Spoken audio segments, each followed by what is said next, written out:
أعوذ بالله من الشيطان الرجيم. بسم الله الرحمن الرحيم.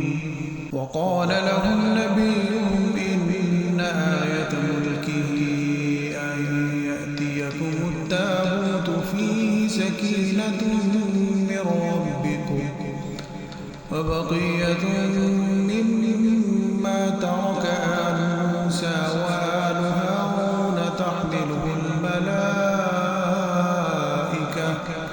إن في ذلك لآية لكم إن كنتم مؤمنين.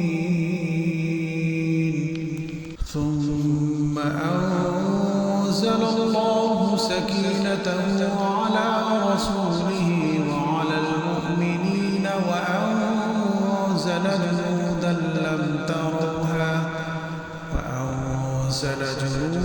لم تروها وعذب الذين كفروا وذلك جزاء الكافرين.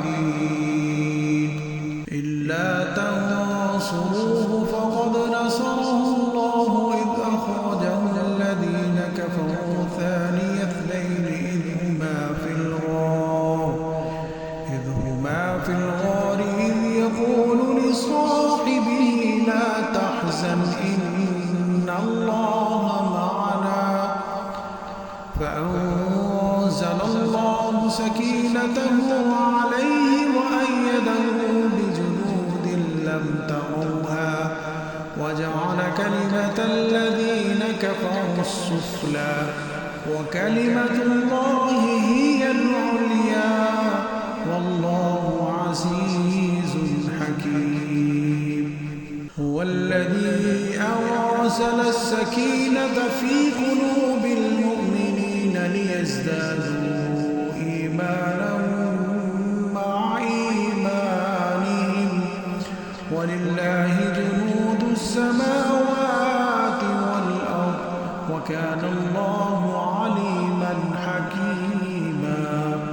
لقد رضي الله عن المؤمنين إذ يبايعونك تحت الشجرة فعلم ما في قلوبهم فأنزل السكينة عليهم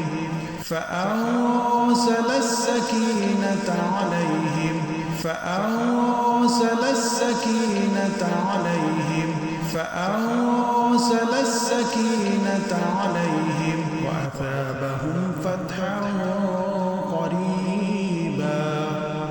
إذ جعل الذين كفروا في قلوبهم الحمية حمية الجاهلية فأنزل الله سكينته على رسوله وعلى المؤمنين وألزمهم كلمة التقوى وكانوا أحق بها وأهلها وكان الله